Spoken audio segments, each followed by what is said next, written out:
seat, light it up, let's unwind. Kevin and Kerr bringing topics of all kinds, from cigars to sports, family and more. Everyday stories you'll want to explore. So take a puff or ponder away. Join the talk, it's the highlight of your day. Puff and ponder where the sparks ignite. Conversations blazing day or night. Tune in now, let the stories take flight. It's the Puff and Ponder podcast, where we get it right. From fast cars to last night's game, family laughs or today's big name.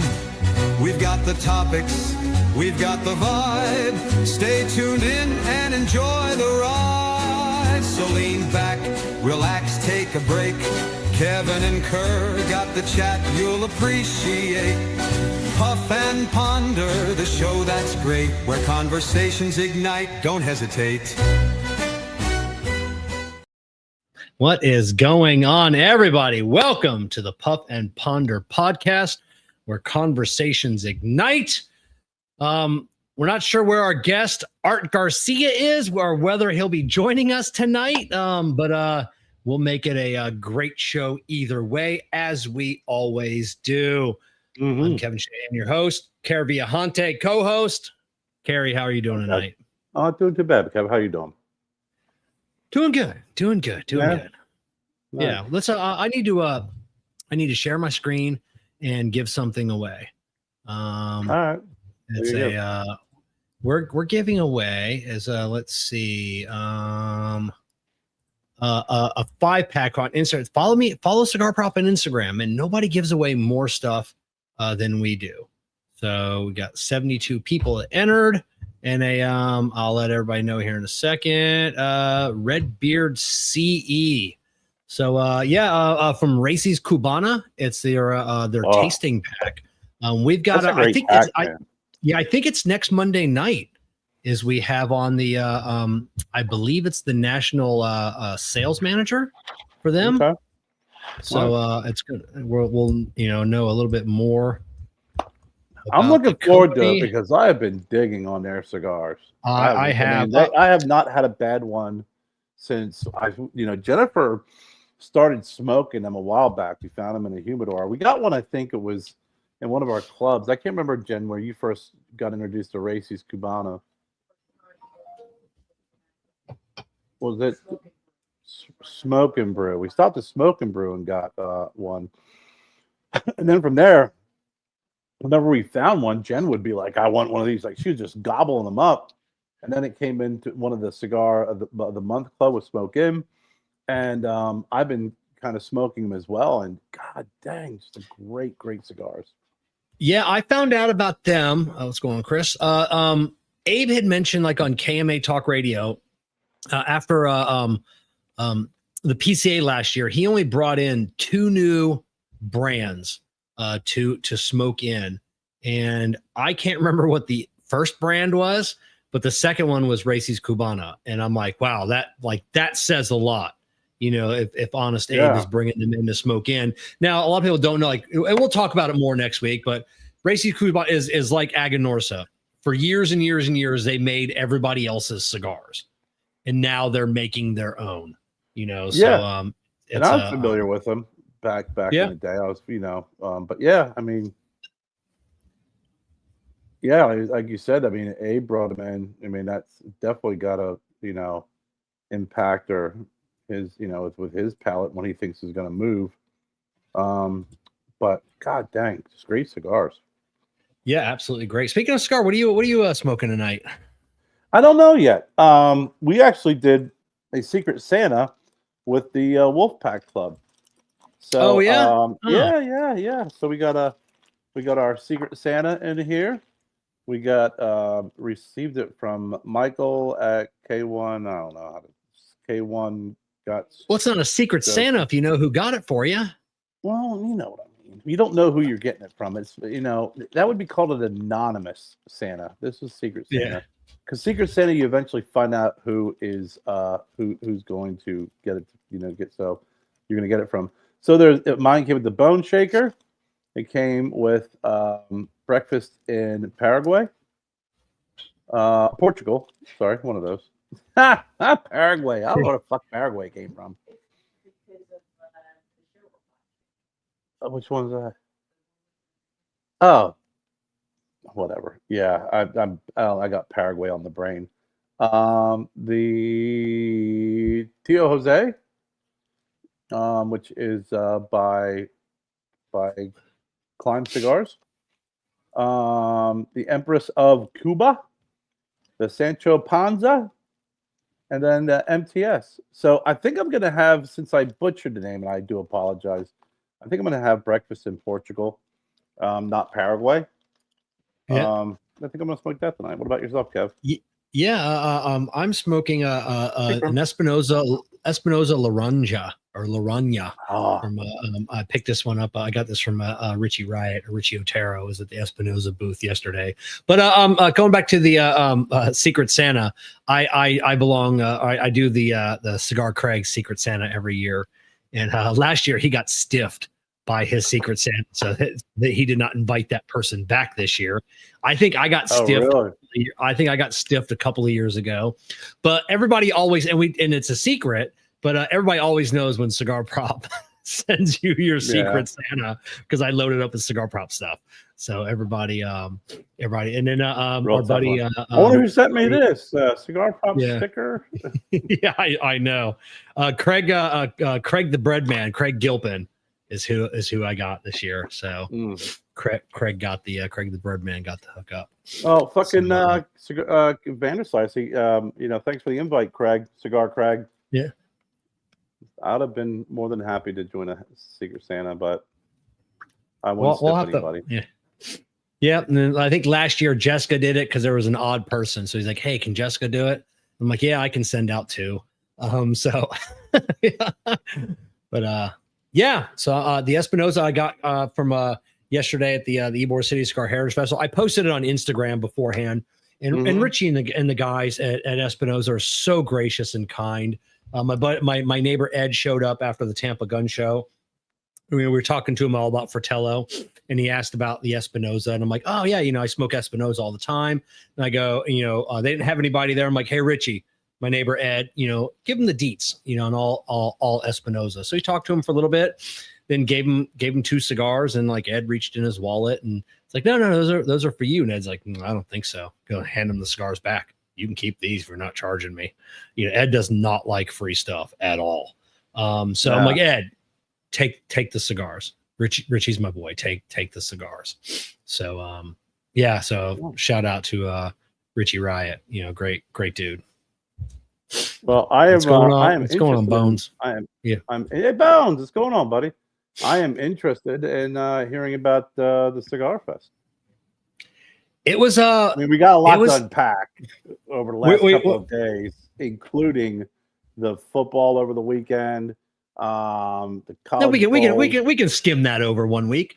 No, But, I bet you could. All right, we'll get into that shortly. We'll start off with the festival. So it was a good day for the Cigar Prop influencer team of me and Jessica. And I say that, so Saturday, Omar reaches out to me. I don't have anybody to Omar DeFrias from Fratello Cigars. I don't have anybody to work my booth with me. Well, first he said, "Hey, are you and Jessica going to be at the event tomorrow?" And I'm like, "Yeah." He's like, "You guys got a booth?" I'm like, "No, we'll just be there hanging out, greeting people." And then he comes back with, "I don't have anybody. Do you know anybody?" Well, I didn't know in the back of his mind. He told me later. He goes, "Please let Jessica do it. Please let Jessica do it. Please." I'm like, let me ask around. So I messaged a few people, and then I messaged Jessica, and she's like, "Did you already volunteer me?" And I go, "I did not. I don't do that anymore very often." So she come back and she's like, "Omar always takes care of us. I'll do it." And I'm like, "All right, I'll help as well." So message Omar. Jessica's in. She'll do it. So all day long, just everybody coming up, talking with Jessica and I, hugs, kisses, selfies, and almost all those people buying Fratello at the same time. So that, like, hey, see, it pays to work it pays to work with us. We bring in the people, bring in the sales. But earlier that day, we'd met a guy that owns a lounge, follows me on Instagram, all the socials, and he says, "Hey, a couple guys came into the lounge last night, and they're the guys from Fogbox." And he's like, "Hey, we have this product Fogbox," and he goes, "I know all about you. I watched Kevin from Cigar Prop always shouting you guys out." And Nice. he's like, and then they're like, "Oh," so he buys the boxes, the lighters, everything, sells out of everything he bought in just a couple of hours. Wow. And had to place a reorder. So that was a good for me, because they take care of us on the show here. Yeah. So it's good that at least they got the ROI on that. So yeah. and then we're going to work together. We're going to do a Cigar Prop branded fog box. No, very nice. So it's going to be a steampunk theme, hydro dipped, and then it'll have the sticker on top that says Fog Box by Cigar Prop. Oh, so very good.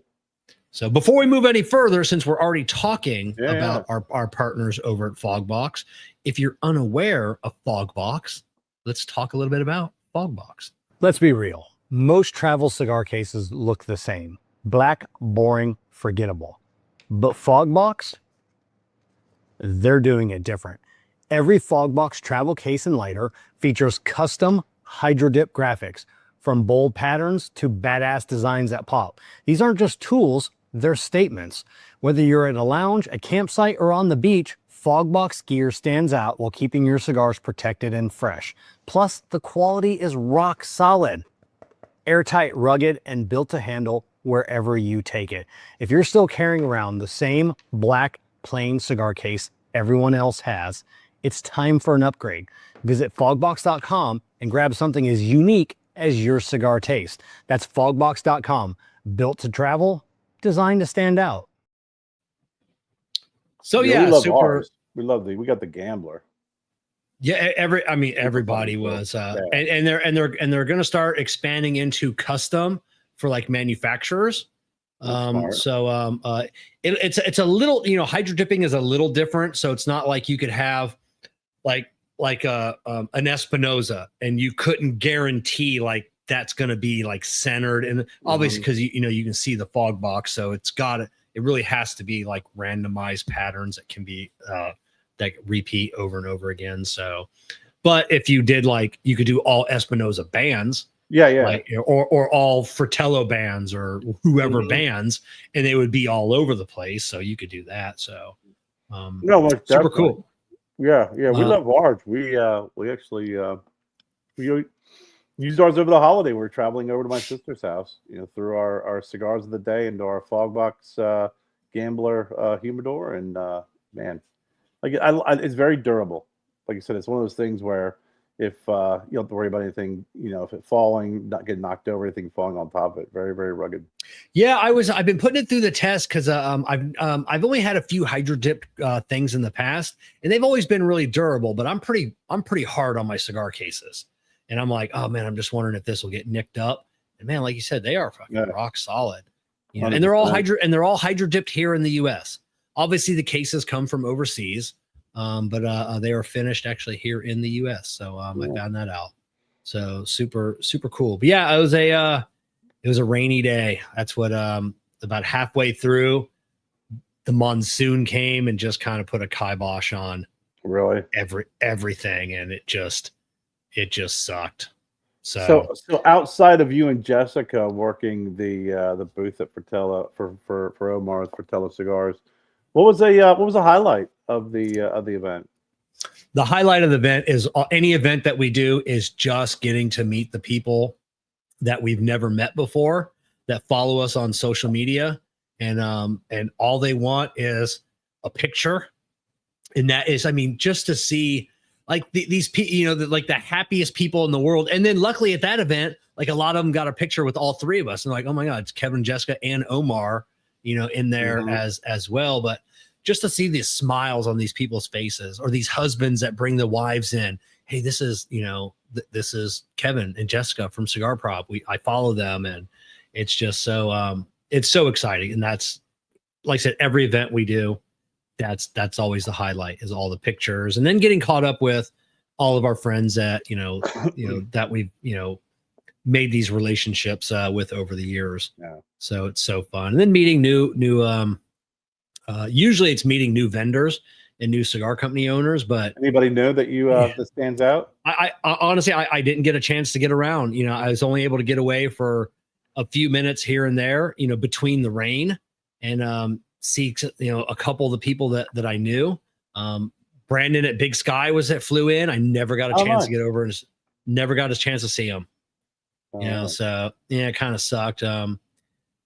Had dinner with Dave Lafferty and Steve Saka the night before at our buddy's barbecue place. So got to hang out with them for a little bit. You had a great story about him climbing the volcano Mombacho in where is that at? That's in Granada. Steve Saka. Oh, what a great story that was. I'll have to have him tell that story on a show one day. And but yeah, it was a good event. And I was over talking to Jeremy Fondy of Casa 1910, and I went over and talked to him for a little bit. And then my buddy Ryan Gallimore was over there, and Ryan owns Cigar Circus. It's a lounge, but they also do a huge wholesale business. And Jeremy had pointed to a booth that was right next to him, just a few feet away. He's like, "Hey, you need to go talk to those guys." And Ryan's like, "What's up with those guys?" He goes, "No idea. Never heard from the company. Never heard about the company. Don't know anything about them." And Jeremy knows every company. Mm-hmm. And he goes, "But they had a fucking line backed up all day long." And he goes, "There's something's going on with this company." Because huge line of people. So I'm like, and by the time I got over there, they were already packing up. So who was it? Let's hope. I still don't know.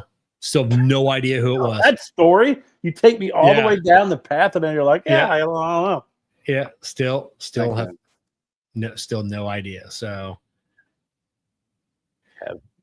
it was fun. The one thing I did notice, and I was hoping Art would be on, kind of talk to him about this, and get his point as a manufacturer. Maybe if he hops on later, we'll talk about it.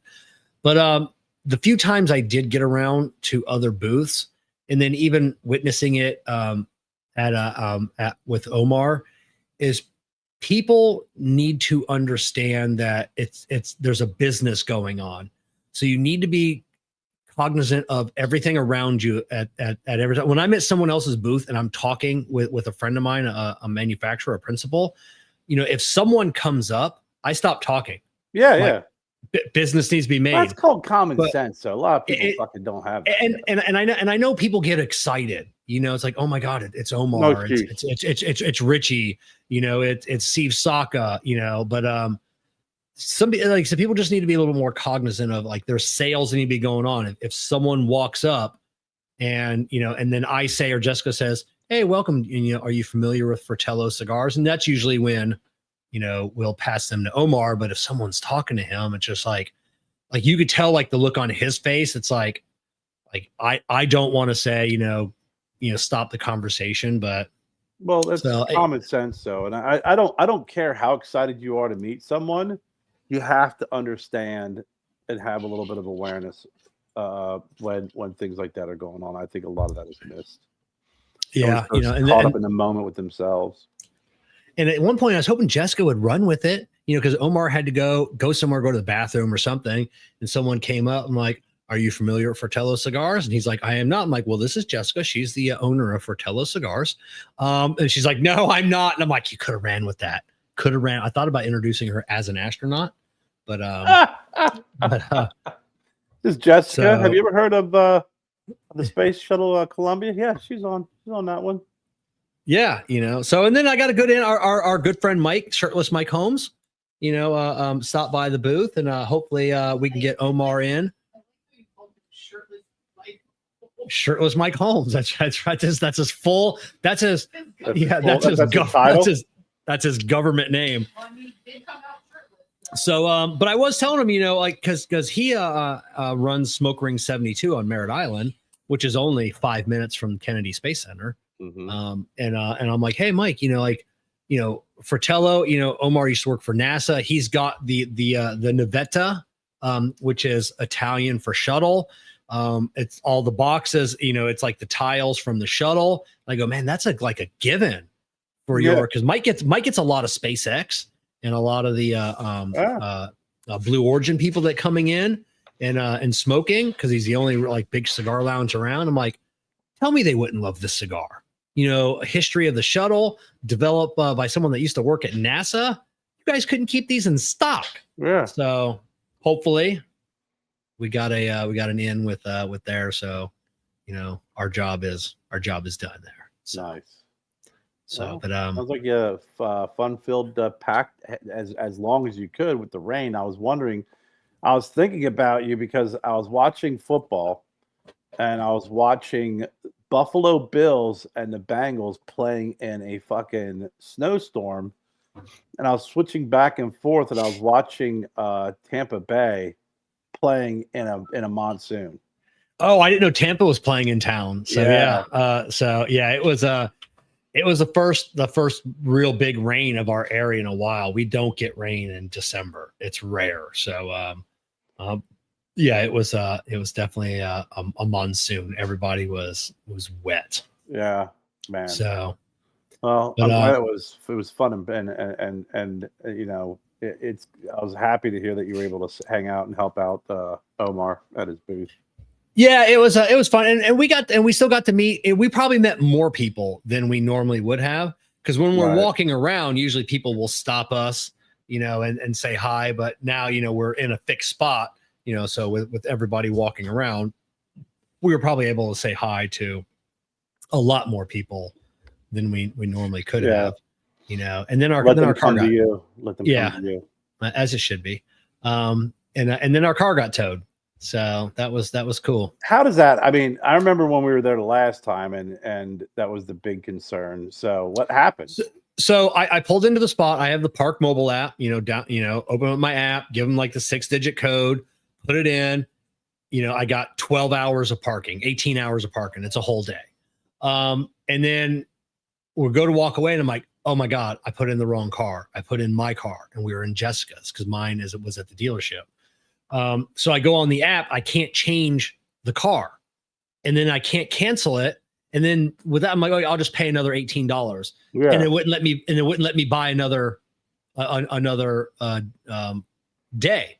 So what I did is I took out two big pieces of paper, 8.5 by 11. And I wrote exactly what was on there. I said, hey, my license plate number it's assigned to this spot. I accidentally chose the wrong vehicle in the app. Here's my phone number if you have any questions. I put that underneath the rear wiper, and I put it under the license plate. And I come back a couple hours later, no issues. I'm like, all right, we're probably good. If anybody drove by, whatever, they probably saw that. So at the end of the event, car's gone. We call the number, lady answers, and I'm like, hey, this is what happens. I put a note on there. Tow truck drivers don't read notes. They just tow cars. I was going to say, we have your note here with your car when you come. Yeah. So we called an Uber, made it there in time before the after hours fees kicked in. It was $180 to get our car out of Hawk. And of course they make you pay by debit or cash. So there's no getting your money back on debit. Once you put debit in, you're done. Bank is not refunding that, that fee. So yeah, it fucking sucks, but it is what it is. We had a good day. Omar gave me some cigars, so I'm still ahead of the game, for everything. We got a new deal with Fogbox, so yeah, we're good. So it just kind of sucks because it's kind of a shady way to run a business, really, because it was all there. All they had to do was look at the giant note hanging off the license plate, and they'd have seen it, but whatever. It is what it is. That sucks, man. Yeah. I mean, so let's rewind a little bit to good to hear. To Saturday. So you were working on Saturday. Or no, you were out to dinner, right? Saturday. Yeah. So I had to go to work. So I worked until like 4 o'clock, and then we had to take my car up to the dealership because I had an appointment for first thing this morning, and we didn't want to do it after we got home all day long from the festival, and then have to run down there at 9 or 10 o'clock at night to leave my keys in the drop box. So we ran down there, and then I'm gonna back up a second because Jessica just left. So we're riding back in the rain, still pouring. We got the defroster on. The inside of her windshield is fucked up, dirty, like someone wiped it with a diaper, an oily diaper. Yeah. So I can't see, very well, and I'm like, what is going on with your windshield? You need to clean this. She's like, I did clean it. I found a hack with a magic eraser and it didn't work. I go, you know what the hack is? Fucking Windex and a paper towel. Yeah. That's the hack. The hack is Windex and a newspaper. Newspaper. Yeah. So that's the hack. You had to go get a magic eraser. Now I can't see. So it erased my vision. Yeah. So after work, we drop my car off at the dealership. I come home, change, and then head up to the barbecue place. And it was just me, two friends of ours, Ray, the owner, then Steve Saka and Dave Lafferty, just hanging out, telling stories I've never heard before. They were fantastic. Like I said, one day I won't even do it justice. Steve will tell the story, and I've never heard him tell this story before of him climbing the volcano, Mount Mombacho. Oh my God. So, but I was following the game on my phone. You were messaging me, and then pictures and little videos. Yeah, and then I left, came home. Just a few minutes into the third quarter, and we were looking good. And then we went for it on 4th and 1 instead of kicking a field goal, and that's where my patience ran thin. It's funny. A funny quick story about that part is I was watching the game, and I think it was around halftime or whatever. I turned it off. I was looking at something else, and I turned it back on, and we have YouTube TV. So I'm sitting there watching the game, and you send a message, and you're like, "What the fuck were they thinking by going on 4th down and not kicking that field goal and tying the game?" And I'm like, "Yeah." I didn't think anything of it. I'm sitting there going, "What the fuck's he talking about?" Jen comes out, and she's like, "Why are you still in the third quarter?" I wasn't even to that point yet. When I hit pause, I realized I was like still back in time. Oh my God. I fast forwarded, and I was like, oh shit, it's deep in the fourth quarter. I can't wait. Speaking of Ray, yeah. I can't wait to see how this is going to end up. And when it freaking clicked on, I was like, the score hasn't changed. I was like, Kevin's got to be shitting himself right now. And then watch the game, and I was like, it was a great defensive game. Really solid game. It was. I want to interrupt because Ray, we were just talking about the dinner with Saka, and I was telling about the story of Steve climbing Mount Mombacho. I didn't tell the story. I won't do it justice, so we'll have Steve. But also, I apologize about trying to open up your box of cigars. I reach across the table and I grab a box of cigars, and I was going to open it up like, hey, that's his Christmas gift. What? Like, hook a brother up. Give me one of them. So, Jesus. So Steve did have a box of the Year of the Duque there. So he opened that up and gave me one of those. Oh, nice. So sorry about trying to steal your cigars, Ray. Oh, so, but yeah, back to the game. Yeah. No. So now you're caught up. I'm caught up, and the first thing I thought was Kevin's got to be angry. Has to be angry. The game ends. Everyone's, and I thought to myself, and your response was exactly what I thought it would be. Oh, well, it's going to be in playoffs. Yeah. And I don't know.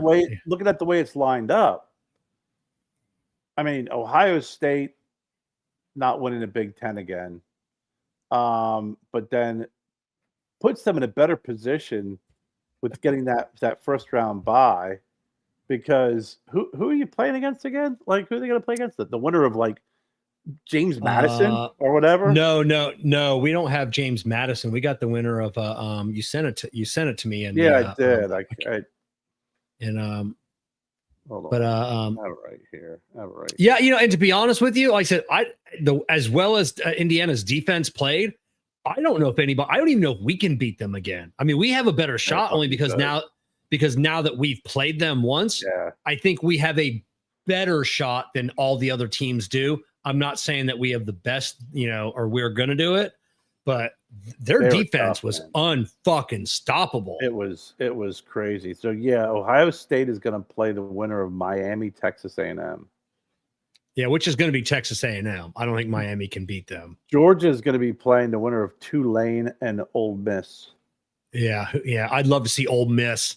I'd love to see them get a little further. Indiana is going to play the winner of Alabama and Oklahoma. Yeah, which Indiana's going to destroy either one, so it doesn't make any difference. It'll be. I'm hoping it'll be Alabama, so it'll be a fucking 4-loss Alabama. So do I. I know, right? That'd be beautiful. And then James Madison, Oregon, the winner of that is playing Texas Tech. Yeah. JMU sitting there celebrating the victory of Duke over Virginia. Yeah. JMU has no chance against Oregon. No. And, yeah. No. Good for the program, though. That's great to make the playoffs like that. I mean. Oh yeah. JMU and Ole Miss. And Tulane. I mean, those are great for those programs to make it into the only the second year of the 12 teams. So now, they were talking about going to 16. It's too much. 12 is enough. Even at one time, I thought 16, like Sweet 16, like the NCAA basketball, and I'm like, no, 12 is more than enough. It's a lot. I mean, if you go and look at Division I, AA, 2, and 3, they have a pretty big bracketed program, and it's a lot. And when these programs like this, it's definitely going to be a lot. And if you we were talking about this before you came on. Notre Dame, Kansas State, Iowa State, Florida State, Auburn, UCF, Baylor, Kansas, Rutgers, and Temple all have declined bowl game invitations. And now since Notre Dame's turned them down because freaking if you're not catering to Notre Dame, it's the end of the world. Now they're saying that this is the sign of the decline or the end of bowl games. And if that's the case, I think you'll see. This is my opinion, but if that's the case, I think you'll see an expansion of 12 to 16, or maybe even more, to get more bowl games. Yeah. I could see that if you actually got rid of bowl games, and the bowl games are ridiculous anyways. The only people that make money in the bowl games are each bowl game has a CEO of each bowl game. Yeah. And they get, I think it's $1 million per bowl. I think that's what they work all year round for, like $1 million, 1.1. They got to host one game, and it's just, and it's ridiculous. And then I heard, Notre Dame, they're out because, it's ESPN broadcasting, and Notre Dame's got a deal with NBC or ABC, who their deal with. So, but I don't know. I think eventually bowl games will go away. I mean, listen, man, you're talking about, you talk about the key bowl games, right? So you had the Sun Bowl, 1934, the Gator Bowl, 1945, Citrus, 1946. These are back in the 40s, 50s, 70s. And then when you get into the 80s and 90s, you start getting into the Pop-Tarts Bowl, the Alamo Bowl, the famous Idaho Bowl. Yeah, yes. The freaking everybody has a bowl. So I mean, it's everybody's got a bowl game now, and it's just getting a little. I mean, the Clemson is playing Penn State in the Pinstripe Bowl. Is that what it is? The Pinstripe Bowl? Pinstripe Bowl. Who's the sponsor of the Pinstripe Bowl? I do not know. Yeah. So, but yeah, it's ridiculous. So get rid of all the. So if they expand to 16 or keep it at 12, those are your bowl games. Your Citrus, your Rose Bowl, your Fiesta Bowl, the originals, the old ones. We'll keep those, and then that'll be it. And you're still gonna have your bowl, or at least you have bowl games for the championship games, right? Yeah. But yeah, the Bad Boy Mowers Pinstripe Bowl. Is that what it is? Bad Boy Mowers Pinstripe Bowl. Yeah. Yeah. Like so you're losing money by going, like we were talking before the show. People don't realize that like Ohio State marching band, like 300 strong, whatever it is, they have to buy a ticket for every single member of the band, every single player, every single backup, every single coach. Like I think just like there's like a core group, very small, that gets like free tickets. And I mean, these teams could be out, 500, 600, 700 tickets that they have to pay. They have to pay for their flights. They got to pay for this. And then all of like Big Ten that goes to the bowl, they pool all their money. And then I believe it gets split between the entire Big Ten, the entire Pac-12. So even if you don't make it to a bowl game, you're going to get a little bit of money because Ohio State, Michigan, Indiana, Penn State, whatever, your conference went to the bowl, but that just means Ohio State gets less. So they potentially lose money by going to these bowl games. Pinstripe Bowl's been around since 2009. Really? This is the 15th anniversary and the annual, and this is they get the payouts $4.4 million in 2019. Wow. That was in 2019. So I mean, listen, I can't, whatever. I mean, some of these teams, but that's $4 million that goes to your entire conference, and then when that gets split up, so if you only have like one or two teams that go, in your conference that go to a bowl game, and then these are teams. These are teams. Yes. How much does each team make college bowl? $4.4 million for each of the 12 teams that make the college football playoff. Yeah. So like Ohio State, if they're the only Big Ten team that goes to a bowl game, just saying that, like I said, they have to split that $4.4 million amongst the entire conference. So they may only get $250,000. Well, here's I'll tell you exactly what this is reading, Kev. Okay. So how much does each team get? Not conference. Yeah. How much does each team get for making the college football playoffs? Okay. Yeah. $4 million for each of the 12 teams. An additional $4 million for each of the 8 teams that make the college playoff quarterfinals. $6 million for the 4 teams that make the playoff semifinals, and $6 million for each team that makes the national championship. Additionally, each team who participates in the college football playoff receives $3 million to cover expenses for each round. Okay. So 4, 8, 12. That's 20. If you play and you make it from the beginning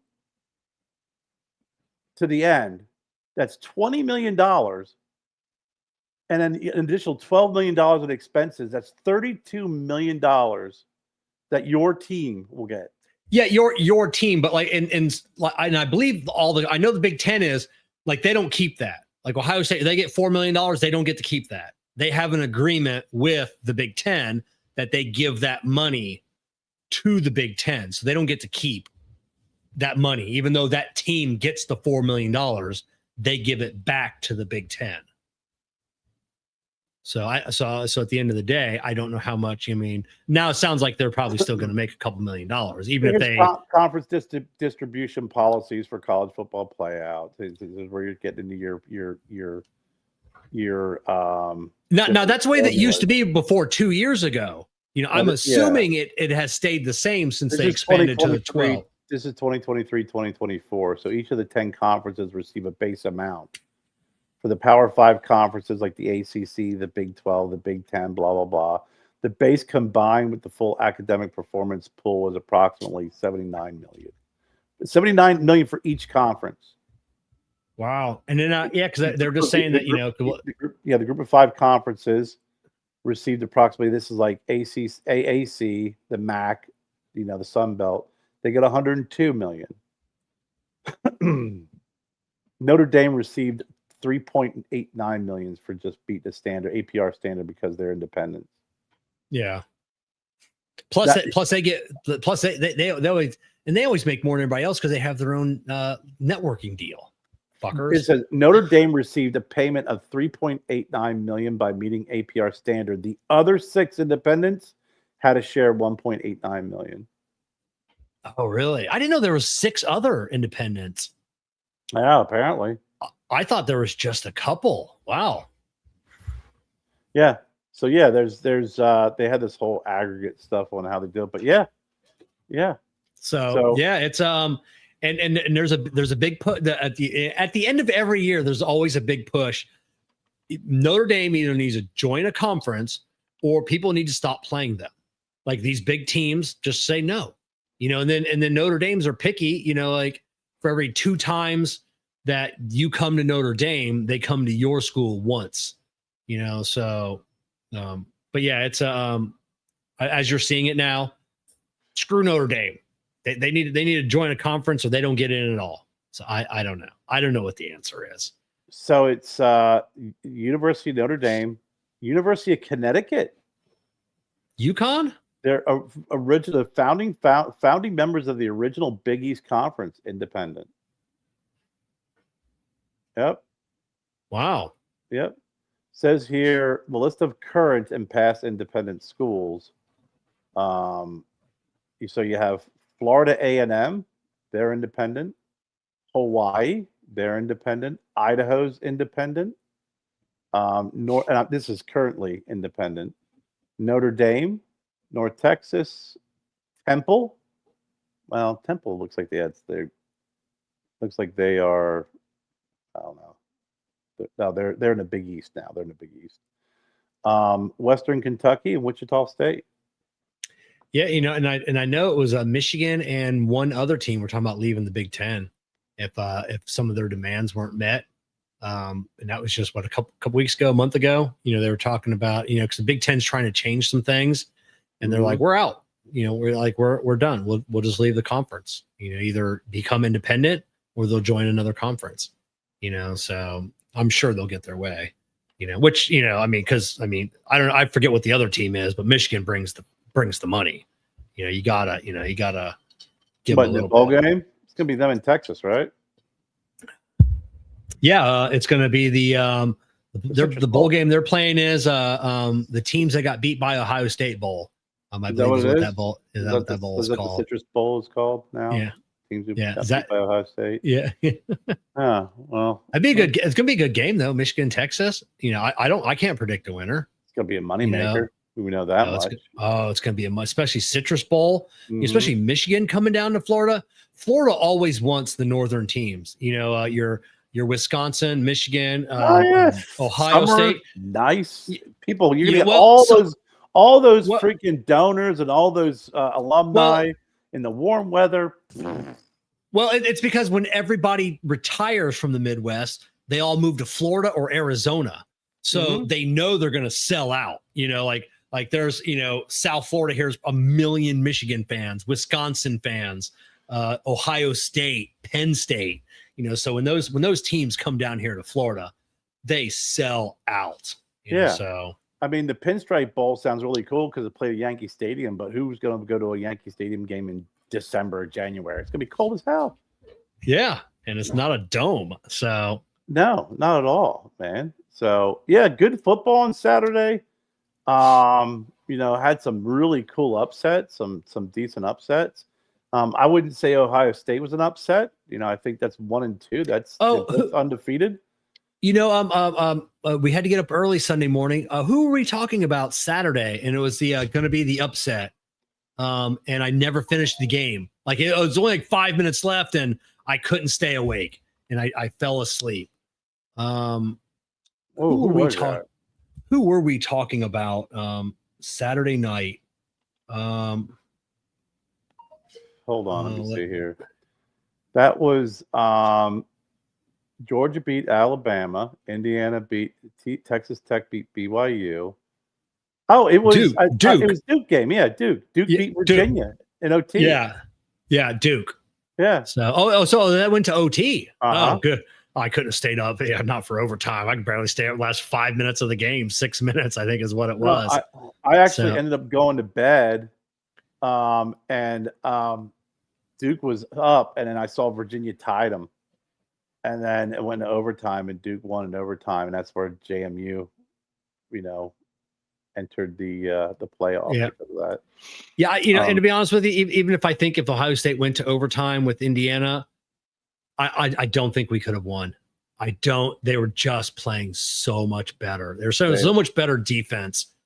It was just great defense. It was funny is before the game they were hyping up the quarterbacks. This is the battle of the Heisman Trophy winner. And I was battle of the Heisman. Yeah. Let me tell you something. That was the battle of the defenses. This battle of the defense. I still after that game, I still don't think either quarterback made a stronger case for them winning because it was all defense. So no. I mean, it was. But I see solid game. I think we got freshman of the year was Julian Sayin.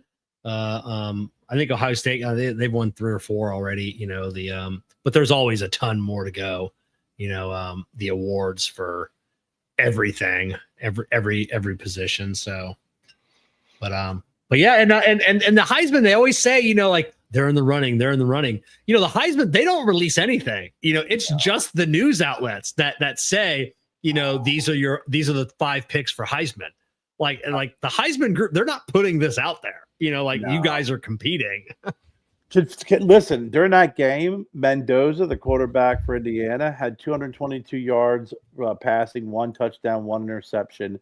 Julian Sayin had 258 yards, 1 touchdown, 1 interception. 1 interception. Nobody, like you said, there was no compelling argument on that. They were equal. It was just all about defense. Yeah. Defense. And bad decision making on the coaches. Sorry, Kev. Bad decision. The Ohio guy made a bad call. Yeah, Ohio State all year round, 4th and 1. It's a guarantee. 99% we're getting it every time.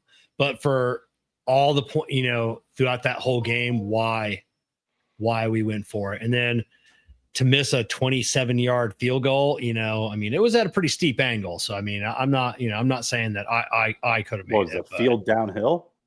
It was at a pretty. It wasn't straight on. It was a little bit of the hashes. Yeah, that's what they. Yeah, that's what you get. That's what you get paid to do. You just kick a yeah, I know you got 3 spots: middle, hash. You have a 2-hour practice a day. Yeah.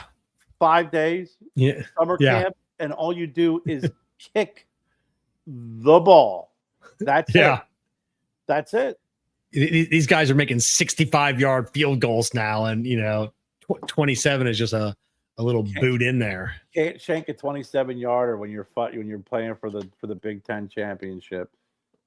Yeah, I know, but that's all you do. It's all you do is kick balls. You don't have to read a defense. You don't have to come out and freaking wonder if it's a pass or run. You don't have to freaking cover a guy who's 6'5", 280 pounds, and you're 5'10", 180 pounds. You're kicking a ball. And you don't even have to worry about anybody blocking it because that doesn't happen anymore. it still does. It's so rare that anything gets blocked anymore. No.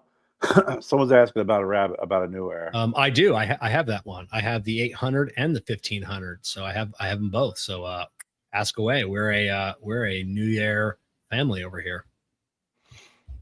So, but yeah. I don't know. Call me crabby. And I realize it's not exactly easy pleasy lemon squeezy when you're playing in a stadium like that. And it's how do you season the humidor? You don't. You don't. Here's what you do on that humidor. You plug it in, you set your humidity and your temperature, and you put a fuck ton of cigars in it, and then you walk away for like 2 to 3 weeks. I'll tell you right now, I live in Florida. This is an air-conditioned lounge. We always keep it around 72 degrees in here. Both of my New Airs have been unplugged for 2 years. I don't even plug them in. And they're perfect. They're all metal. They have a thick glass front, magnetic gasket on the front. Nothing can leak out of anywhere. So if you're in an air conditioned or climate controlled area, you don't even need to plug them in.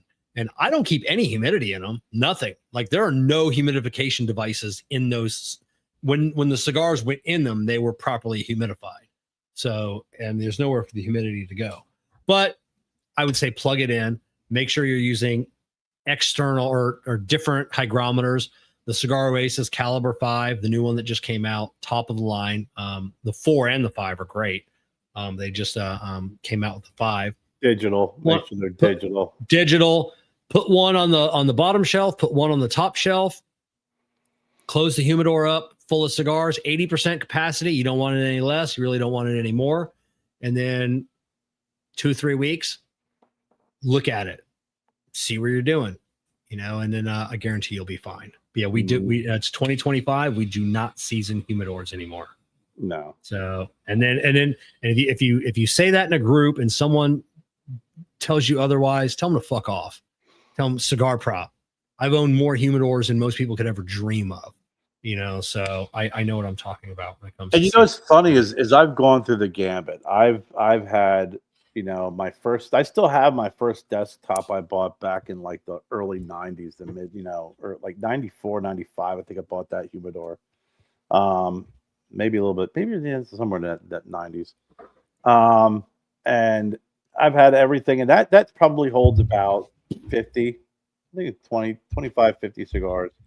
I've had desktops, I've had the refrigerator humidors. I've had the real big the big standing wineador that I use for cigars.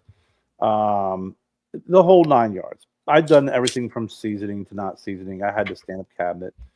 And after like you said, after you've owned so many different humidors and you've tried every way and you've bought into all the other different processes, and then you're like, okay, I'm going to try something a little bit different. Your point, I'm not going to season my humidor. I'm going to do it this way. And you notice that the difference isn't really, it's not negligible, but you're not going through all this ridiculous. Because what ends up happening is when people try and season their humidor, they're always going to wet it too much. Yep. That's where I was going with that. And then it's just it really does the direct opposite of what you're trying to do. You're going to overwet it, then it's going to get musty, it's going to get nasty, and nothing is worse than heat and humidity. You already have water in there; it's pooled, or it's your wood in your humidor is so soaked and has absorbed so much water that it's just not going to have a positive effect on your cigars, on your humidor, the whole 9 yards. It's just best to start off not season it. The most I've ever done with any of the humidors I've gotten, I've taken a light wipe through with with some distilled water, and I leave it open to dry, and then I close it right when it's not completely dry, but I'll close it for a little bit, and then that's it. And it depends on the humidor that I'll do that. If it's a little bit more of a cheaper humidor, I'll do that because I don't think they use as quality of wood within those humidors. But that's the most I've ever done. Yeah, and if you have a really nice humidor made with high quality, like so right here behind me is a Daniel Marshall humidor. This is a $2,500 desktop humidor. This humidor must be seasoned beforehand. It is solid wood. It comes dry. It will suck the humidity out of all of your cigars. This is when you get into a $2,000 desktop humidor, it needs to be seasoned, and you never wipe down wood with like really high quality wood, because what happens is it raises the grain of the wood and it never goes back down. The only way to lower the grain is you have to sand it, so the grain will always be raised. So this one, like a Daniel Marshall, you're going to season this for a month prior, and then once it's seasoned, that's done. But that's the rarity. Now, when you're seasoning that one, because I know, like I said, with the cheaper ones, I'll wipe it down because the wood's exactly. Yeah, wood. It's not super high quality. But when you season that, do you just take a spray bottle and spray it and just let it kind of set? No, soak? you throw a couple of Boveda packs in there and you close the lid for a month. Just let the wood do the job. And then just let it slowly absorb. The wood needs to expand, create a nice tight seal, and that's it. But even with this $2,500 Daniel Marshall, it burns through Boveda packs. Like in a regular humidor that's lacquered and it's got that shiny finish like this Room 101 here. That lacquer finish keeps all that humidity inside. When you have a solid wood humidor with a wood, non-finished wood, all that humidity it absorbs into all of the wood. And then this room is only 15% humidity. Like it just gets sucked into the atmosphere. So when it's a raw finished humidor on the outside, not lacquered, it takes a lot more upkeep. Like, a couple of Bovedas in this Room 101 would probably last a year. 2 Bovedas last 1 month in that Daniel Marshall. Not that it's not sealed.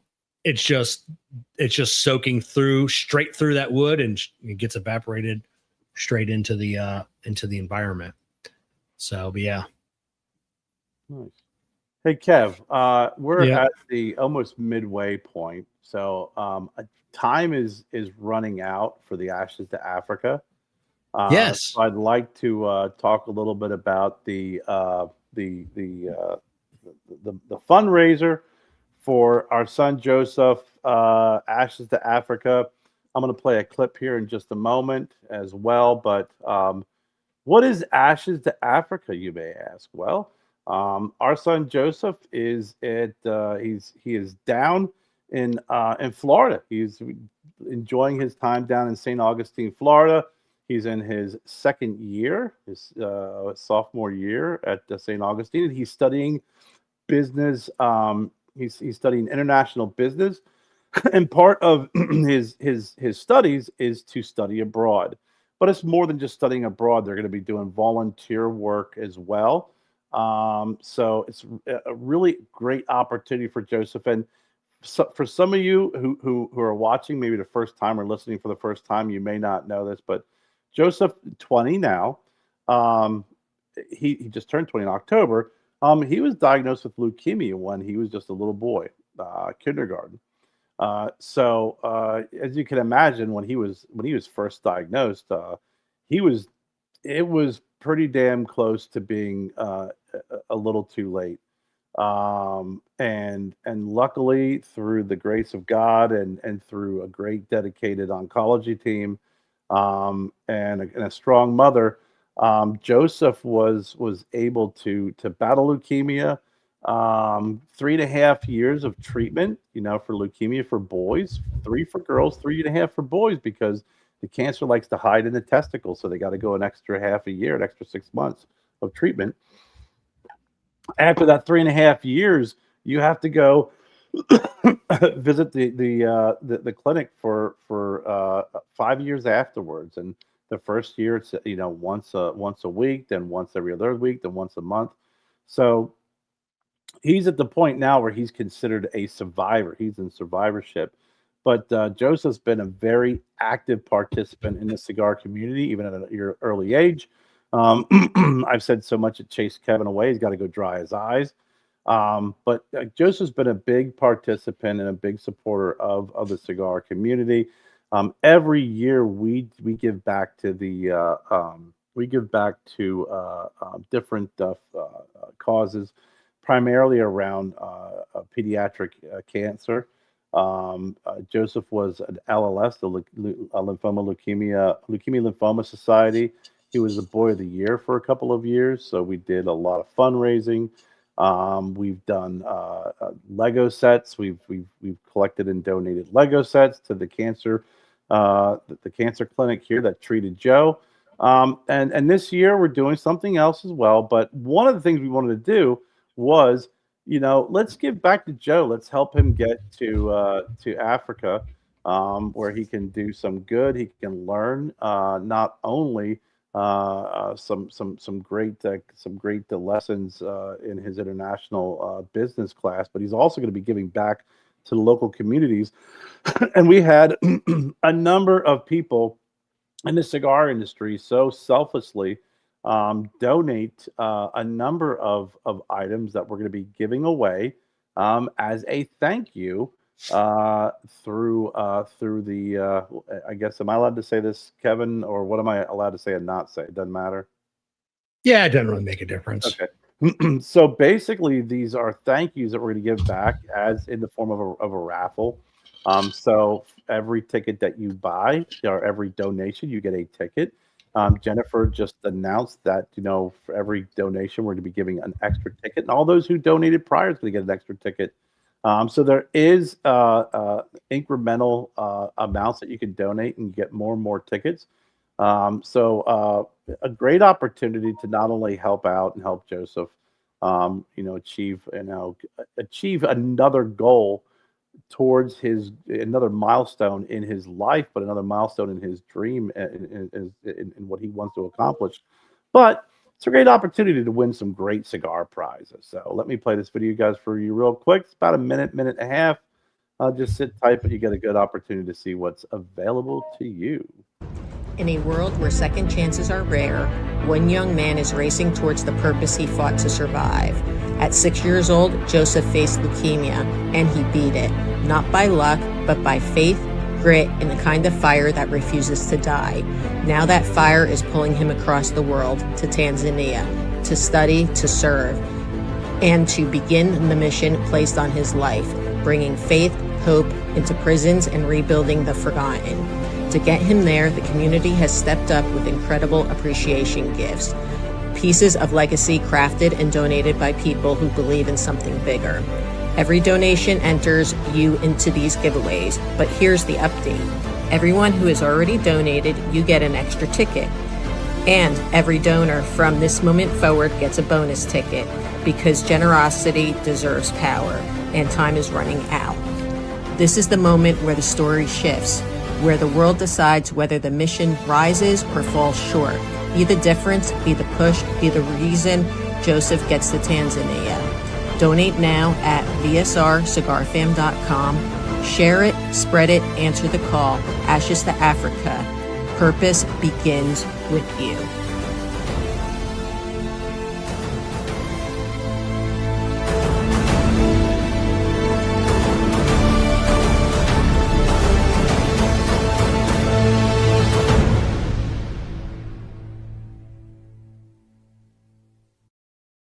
I still think Morgan Freeman narrating that would have gotten more people entered. I think so too. You know what? I think maybe I got to go back and do the Joseph now starts his journey to Ashes to Africa. Yeah, it's pretty amazing. Whenever I watch that video, it does choke me up a little bit, honestly, because those last pictures of Joseph laying there playing video games with a little bald head. That's when I first met him.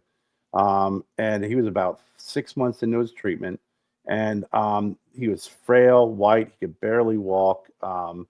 He had just really finished that first 6 months was a huge battle. He couldn't walk. He had to learn how to walk again. That's how sick he was, and that's how when Jennifer had taken him and got him scanned and got him diagnosed, it was at her insistence on having that done, and it saved his life. And it's amazing to see him now, the strapping young lad that he is, and knowing where he came from. But like I said, it's a great opportunity. There's a lot of outstanding prizes that you've seen in that video. So I just want to thank everybody who has donated. When we do the live event, when we do the drawing, there's going to be definitely some special shout outs to a lot of folks, and thanking everybody who has donated thus far, and then also thanking everyone who's going to donate here in the next couple of days, maybe even within the next hour. But it's a good opportunity to give back to a good cause, but also a great opportunity to win some fantastic prizes. The one that's for me there's a lot of them in there. The Belladama cigars with the 1930s ashtrays is great. The Rocky Patel that Jessica donated is great. But the Aganor Salif event with Terrence Riley, I think, is really pretty freaking impressive, because unless you go to a shop, a lounge, you're not gonna be a part of this. Yeah, it's got a super cool event. It'll definitely be fun and definitely be worthwhile for the one winner, and then like the 4 or 5 of his friends that he's gonna get to invite. Yeah. Or You're gonna, or she. You're gonna get some fumas sent to you ahead of time, so you'll get to smoke them in that live event with just a few people and Terrence Riley, talking cigars. So no, that's gonna be a great time, man. It'll be super fun. Hold on a second. So as Jessica walking in, we're having her change the 3D printers. That's where I had to run to. I had an error code on my 3D printer, and I had to go change it real quick. You got Jessica working at the 3D printer farm. The print farm, man. I said it's when you got 5 printers, there's always something happening on one of them. You know, it's fixing this, changing that. It's there are days when it goes smooth, nothing goes down, and then 3 machines will go down, and all at once. All at once, and then you're scrambling to get them all fixed and get them all up and running. Luckily, we're ahead of schedule. This big project we're working on now, we didn't even need to start until the first of the year, and it'll almost be done. And it's definitely a fun. And I don't know what the hell is going on Etsy. You know, like I have sold more of those pirate cannon cigar rest. Oh, those are great. 2 weeks.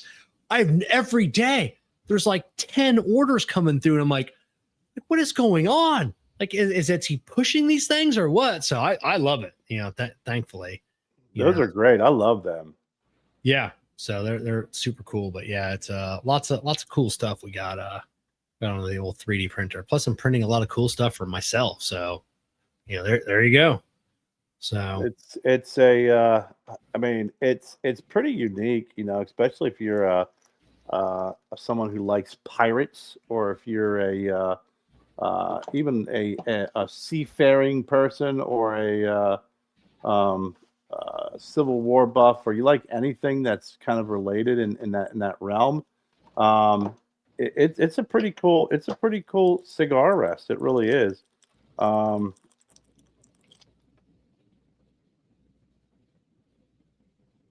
it looks like a cannon. It looks like a cannon. So yeah, there you go. I got a special edition. I got a special edition from Kevin. Yeah, you got the one that I was going to patina all of them until I did about 50, and I'm like, this is a lot of work, you know. So, and then it was after this batch sells out, I may switch over to like wood. You know, they do have wood filament where you can actually in wood, and it's actually really nice, but it is quite expensive. So I don't know. If it ain't broke, don't fix it, Kev. If it ain't broke, don't fix it. That's true. That's what I'm saying. So, but yep. So yeah, I haven't got anything from Art. I mean, it doesn't look like he's been active. So I am sad that Art, you know, maybe we can reschedule, that he hasn't been able to hop on, because I know he's been very active on social media. He's getting a lot of heat there. Yeah, I know. I don't know if it's him or if it's like a cloned account, but I get some weird stuff from Art. So there may be a cloned account from Art sending me some weird stuff, you know. But yeah, he's been super active on the socials. But yeah, well, this one here is, I know it's Art's, because he and I were messaging each other back and forth on this on this profile. So I know it's definitely Art's, because like I said, he was really giving it to the announcement that the Boutique Cigar Association shutting down. And you know, it seems like it's funny as he was not getting anybody arguing with him. No, he wasn't. And we all saw that coming down. You know, the whole thing with the partnership with the PCA, and them not having a booth, you know, the pavilion at last year's PCA, were like, what's going on here, you know? Yeah. So I really can't be too critical of it, because I've kept my mouth, I've kept silent for a while, and just was like, you know what, What's in the past is in the past. Let it go. I can understand as an active member or participant like Art was and some of the other folks of being pissed off about something like this, right? There are some folks I was like, you're thumbsing it up and you're agreeing with them, but where were you, while all this was going on? But I'm definitely, waiting to talk to him live and get his experience because we'll dive. I really want to dive into that with him and get his feedback and his thoughts on it. Yeah, what about that? What about that other group that you joined up? What is that called? Yeah, I don't know. So TP Rocks or yeah. Rocks. I joined that. I wanted to see what it was all about. It seems like they're still going strong. I don't know if that is. You join in them weekly herfs? Are they still going on? No, I haven't. I've gotten the invitations, but I haven't joined in on the weekly herfs. I can't say anything negative about them. Yeah. I mean, I wasn't looking for anything. No, I know. Yeah. I'm saying in general, I can't say anything negative about them. I can't say anything. I haven't engaged enough to say anything positive about it. I just know that there are a group of individuals who are all friends of mine and upstanding folks who wanted to start a group that was a little bit different. You got Dr. Rodriguez is in that. You got Ish from Banff Cigars. You got you got Ken Dorbacher from Chief. You got the guys from the Great Lakes Smoke. Oh, they don't call themselves Great Lakes anymore. They've expanded. They're just the Great. Yeah, the Great Pipe and Cigar Show. Great, but yeah. So I know it has a lot to. I know there's it's very deep rooted in pipe tobacco as well. I think probably a little. It's more tobacco in general, but I think it's really deep seated and deep rooted in pipe tobacco. But are they still doing a show? That used to come up in my Google. My feed doesn't have a lot of cigar stuff in it. And so I know Great Cigar. I don't think so. I don't know. I can't speak to that, but I wish those guys, I wish that whole group well. Like I said, it's I didn't sometimes when you join those, like for me, when you join a group, you really want to get involved in it. And then it's like, you realize that you don't have the time to really get actively involved with it to the level that's probably needed and necessary. Yeah, it looks like they're still doing it a little less frequently. Looks like, but they're still doing. Looks like about one show a month, maybe. Mm-hmm. So I'll have to tune into one of their shows. Maybe now that I clicked on it, it'll show up in my in my feed. Yeah, no, like I said, they got some great folks and some. I'm definitely interested to see what they do. I thought they did an event too, like a TPA Rocks event or something. Yeah. They had an event over at Ish's. Ish has like a new lounge here in Florida or something. Yeah. I'll have to get over there. And I like to check his place out too. But that was the one thing I always thought that back when I was on the BCA that we talked about doing, and I know that they did it once, is holding these smaller these venues, especially for boutiques, is holding regional venues. And it's because honestly, when it comes to the PCA, and I had a blast this year at the PCA, and Kevin, I preach to the choir. When you go through there, you see all the folks, and sometimes the smaller companies, the boutique companies, can get lost. Yeah, depends on where you're seated and where you're viewed. Now, the pavilion that the BCA wanted to do, I know there's some heavy criticism about that. I don't know enough about it to be critical. I think you were at the event when. Did you go to PCA when they had the pavilion? I'm very, very critical of that pavilion. Yeah. So there, you're better, and anybody who paid to be a part of that pavilion, probably has more to say about it. I can't speak to it because I wasn't there. I didn't see it. I just read all the comments about it and heard what you had to say. But I always thought that having these regional events where you can introduce boutique cigars to the Northeast, to the Southeast, to the freaking I guess that would be considered the Midlands, or not Midlands. I can't remember what they call that kind of North Carolina, Virginia area. The name escapes me, but having those regional meetings like that, or regional events like that, I think you get local shops that come out. You get locals, you get cigar smokers that will smoke your cigars. Some local shops, and I think you have a better opportunity and a greater opportunity to introduce boutique cigars in a more a little bit more of a personal setting. And you're going to get more accounts from doing events like that, because when you're at PCA, you have a very limited time frame of capturing the attention of a lounge owner that happens to be there. And and I've heard varying numbers, but 90% of their budget that they're going to spend is already spent with the big guys. Drew Estate, Padron, Perdomo, Crown Heads, all of those. So 10% of their budget, whatever that is, they're looking for something new. And, you've got to make a case for why. And that 10% budget may just be, depending on the size of the lounge, may just be 1 to 3, new companies. Most likely it's only going to be 1 or 2. Mm-hmm.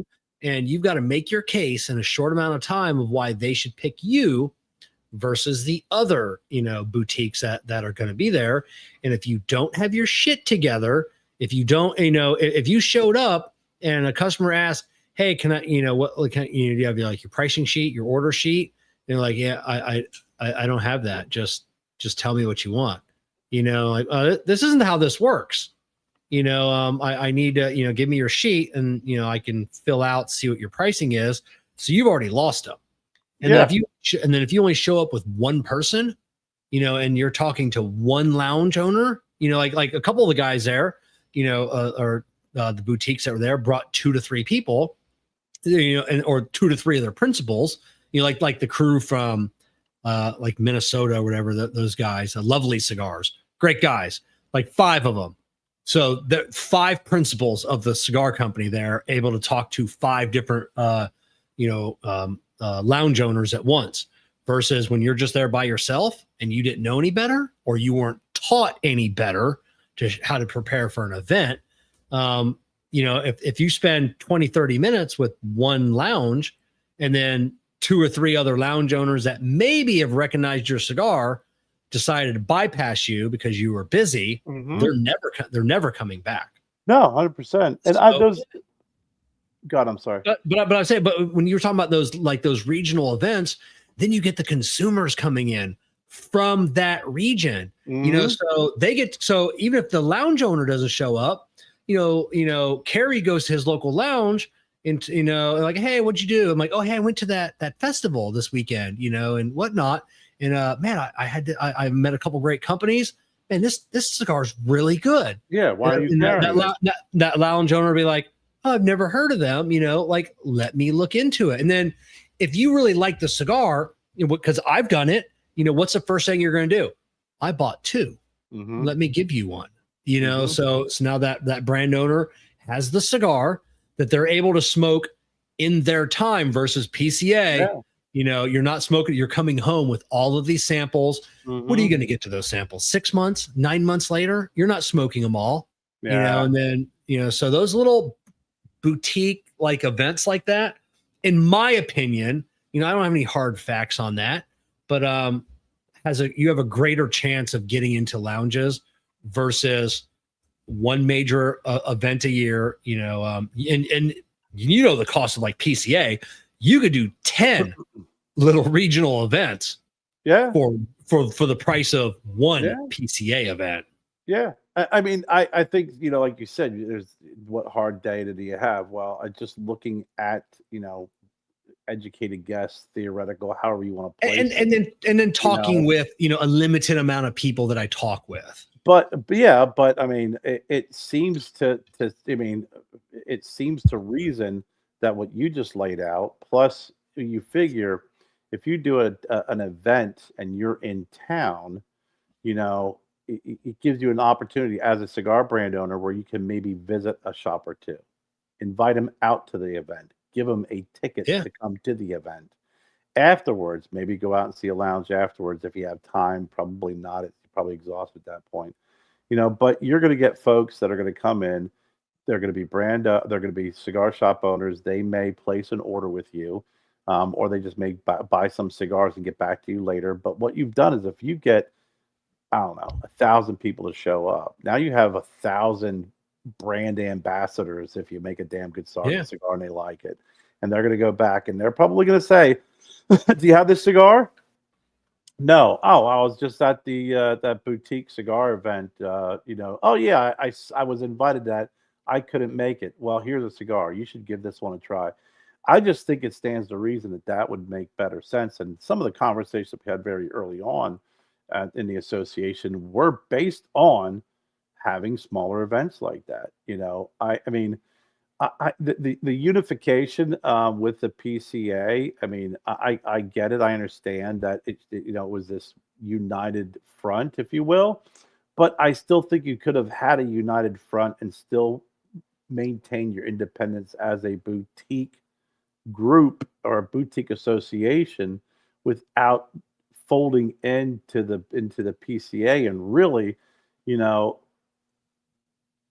getting a lack of return on your investment. And I just never understood how, like I said, in the pavilion, I loved it. It was a great idea, but when you've got, an association where you've got several dozen members and 4 show up at the largest event of the year, and you weren't paying all that money. You weren't spending the $10,000 on the booths and the rental space and everything else. You had a pavilion. You had a cordoned off section.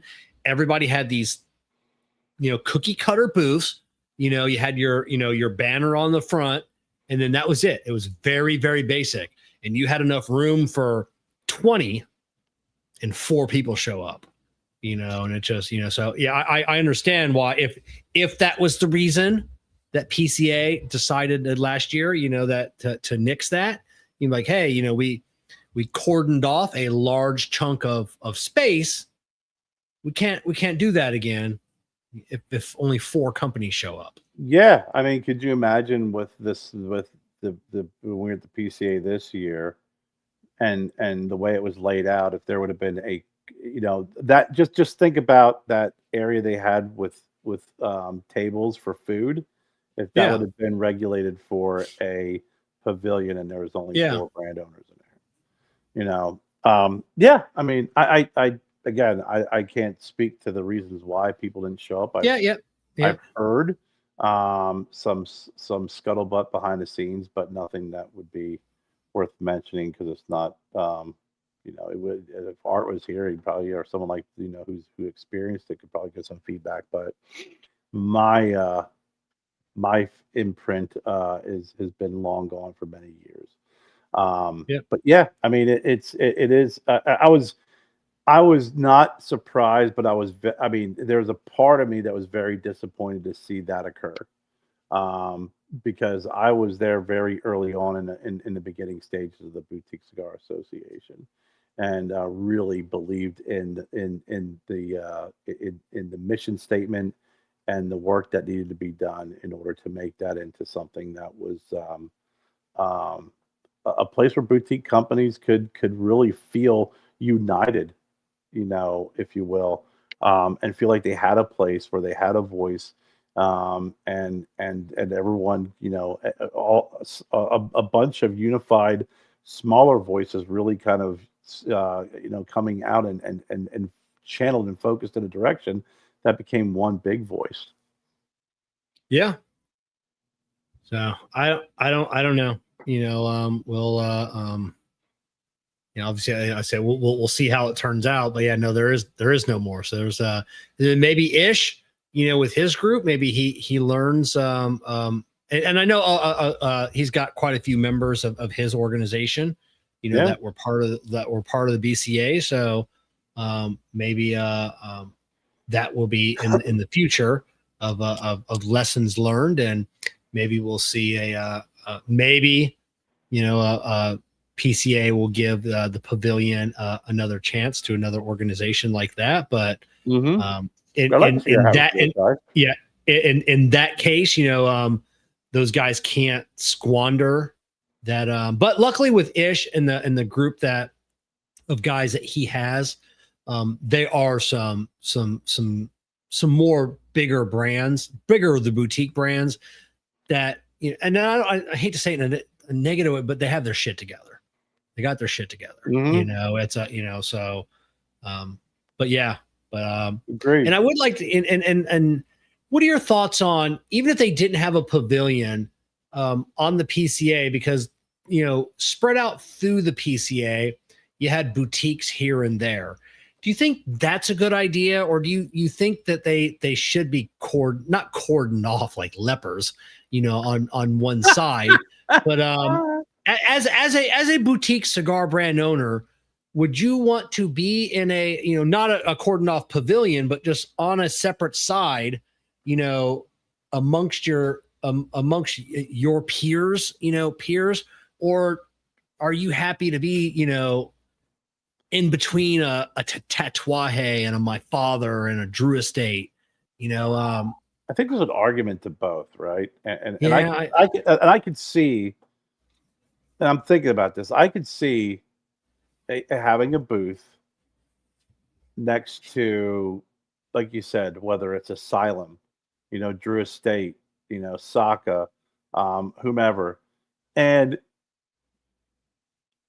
getting some of the overflow or getting some business.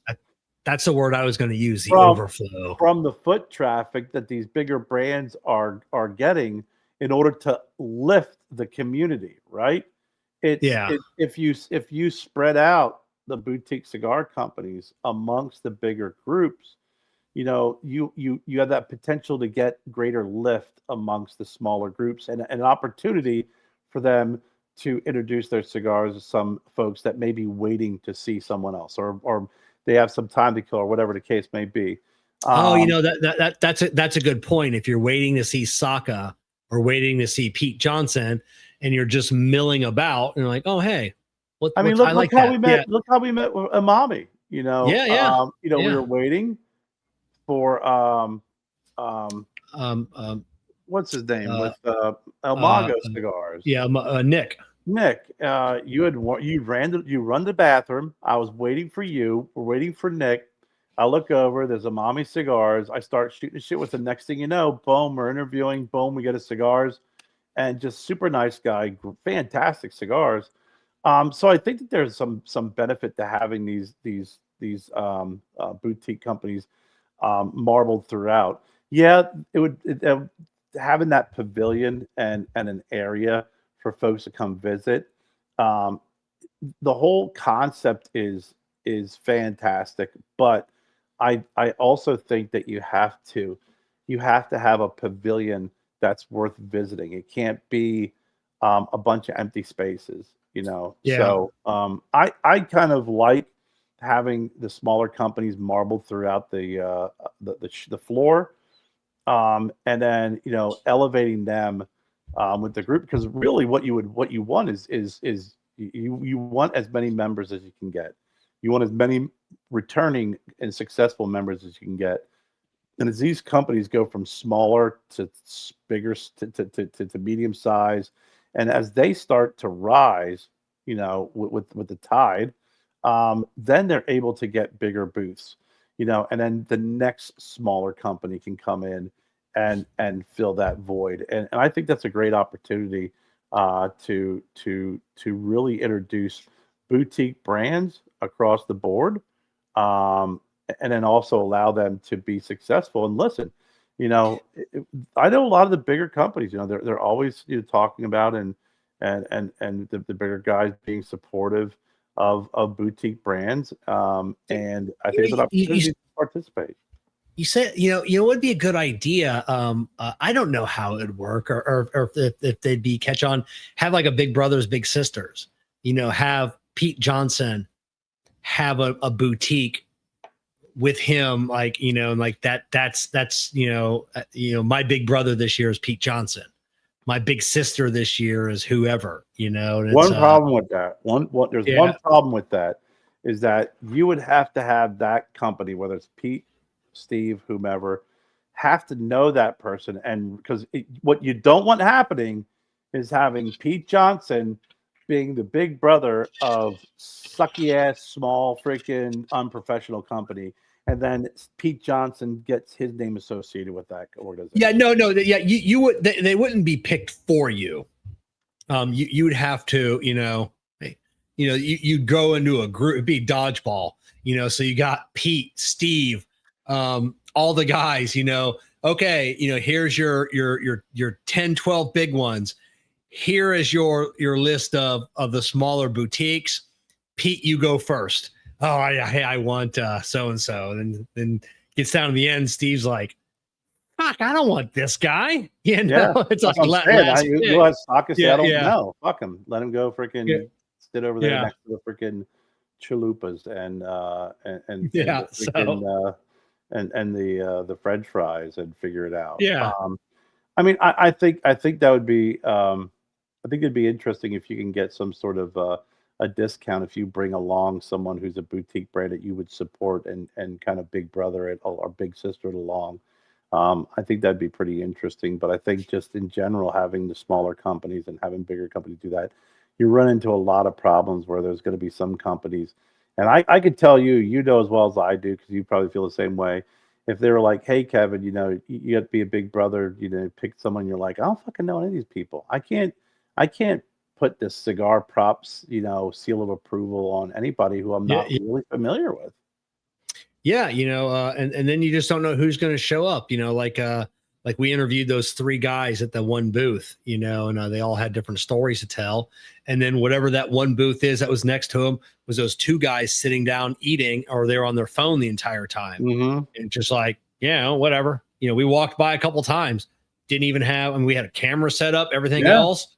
I see a camera coming by my booth. I throw my food on the ground. I put my phone away. Like, hey, are you familiar with my brand? No, I'm not. Hey, we got a camera. Why don't you tell us about your brand? Yeah, it definitely is. It's definitely it's an event where if you have a booth, you have to be engaging. You have to be gregarious. You have to be outgoing. You can't sit around and fiddle, fuck around and twiddle your thumbs and eat. When you're missing the opportunity, you spend money and time to have that occur. And sitting down, I even saw that at this past weekend at the Ybor City Fest. You just don't have, very engaging people, but you don't stand up. To me, that's a little disrespectful. I don't care how long you've been standing on your feet. I really don't. You stand up. When you greet somebody, you stand up, shake their hand, fist bump, whatever. But you give them the respect of at least getting up off your chair. Yeah. Jessica and I were on our feet. Jessica and I were on our feet the entire time. We had chairs in the booth, never sat down one time. It's Omar had to sit down a couple times, but when he sits down, he's finally at face level.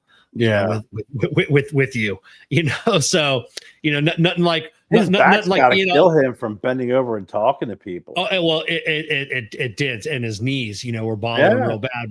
But when you're 7 feet tall, and then that could be a little intimidating when a 5 foot tall brand owner comes down and you're like this. Yeah, let me tell you about Fratello. So you're like, hey man, like. Back off a little bit. Yeah, no, definitely. Especially when especially when like I told you when I first met him, he had just sat down to eat, and I walked in and they're like, and he's like, oh, he put his food down and he stood up, and I was just like, he stood up. It took him like 5 minutes because he's so fucking tall. And I was like, oh man, great to meet you. I'm like, dude, just sit back down and eat. Like when you're that tall, you're bending over talking to 99% of the people you're talking to hunched over. Because you can't sit there and talk to them standing straight up. So your back's got to be killing you. You're already freaking lugging around that freaking big ass frame, so your knees are killing you. Sit down, eat your freaking food. I'll get my cigars. We'll talk. Just relax, man, because you don't need to have one more person. You got to freaking hunch over and explain your freaking brands to me, because right now you're gonna get freaking scoliosis just freaking attending these events. Yeah, no, I wanted to go back down to the because at one point it was I went and got everybody food. I didn't tell them they were busy, and I went down to the little Cuban food place, and tons of great food vendors. They had empanadas and then devil crab, like these breaded devil crab balls. Oh my God, they were so amazing. But I got to buy empanadas too. And Omar's like trying this empanada and he's like devouring it. And he's like, oh my God, this just reminds me of home. You know, and I wanted to run down and tell that person, like, you just made a Dominican guy happy because he had an amazing empanada. You know, just wanted to throw that out. You guys are doing, and they were fucking fantastic. Oh, good empanadas, man. Real good. We used to have a Torados by here. It was Puerto Rico. They were Puerto Rico food. They made empanadas. God, they were fucking phenomenal. I swear, they were deep. They were so fucking good. Yeah, this guy, they were beef, and he was making them right there, rolling them, deep frying them right there, putting them out, and they were so good. Jen, tonight for dinner. So yesterday, Jen made beef stew, and Jen likes to cook, and she's a very good cook too. So I'd say I've been freaking dieting and losing weight. I think I probably gained about a good 5 to 8 pounds back just over the winter months. It's getting colder. I'm not as active outside. Jennifer's making better food, and I'm eating more. But she made this stew yesterday. That was fantastic. But tonight, I've been after now. This is what's funny. I'm like, hey, just see that clip I sent you on Facebook? Yeah. Hey, just see that Instagram video I sent you? Yeah. And after like a week, I'm not kidding you, a week, and I said her at least 1 or 2 a day. I said, hey, are you getting the fucking hint that I want you to make me some fucking Thai food? And she's like, why don't you just ask me? I'm like, you don't like Thai food. I do. I've sent you Thai recipes for the last week. I'm like, I would like for you to make me Thai food, please. So tonight, she made this Thai curry coconut milk with chicken thighs, mushrooms, noodles. I had to stop eating because I was full, but it tasted that good. I was like, I don't care how full I am. I want to eat more because it just tastes that freaking good. I know for you, as I'm saying this, all you're hearing is blah blah blah blah chicken. Yeah, there's a Thai place. I've never been to a Thai. The food looks amazing. It looks appealing. There's a new Thai place that just opened up. Been hearing a lot. You know, we have like every group. You probably have the same, food groups, in your town. I think every town does on Facebook. And a lot of people were talking about them. We drove by the other day. I'm like, hey, everybody's been talking about this Thai food place. Let's go some night, like in the next week or two. I've never had Thai food. I'm not against it. I mean, I look at various Thai dishes. I'm like, oh, they all look appealing. I mean, nothing looks, Do you like curry? I've only had like real curry like a couple times in my life, so I don't know if I don't know if I like curry. I've tried it. I've never had like a dish. So we're like, oh, hey, try this. I'm like, oh yeah, it's good. But I've never, honestly, I don't know. Yeah. I love Indian food. I love Thai food. I just, it's so good. But yeah, if you get an opportunity, and there's so many different, is Indian and Thai like, because there's a new Indian place too.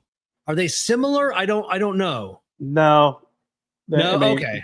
There is some I know like the spice level I think is like the they're both curry, like the similarities of some curry, and then also the use of coconut milk is there's some similarities there, but eating Indian food is completely different than eating Thai. Oh, okay. Yeah, I've never really delved too much into either. Yeah. Like, I see some dishes on either. I'm like, oh, those look appealing. And if you go to a Thai restaurant and they'll say, how do you want it hot 1 through 10? I know not to say 10. Well, what I say is I go, I want it Thai hot, and they always look at me and they're like, are you sure? I'm like, I'm sure. And Thai hot is freaking past 10.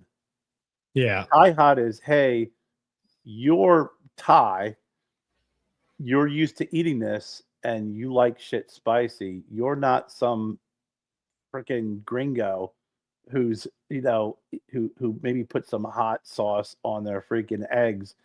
And I always like spicy food, but Thai food spiciness, it's got great flavor to it. So I love eating it because I don't like just hot food to be hot.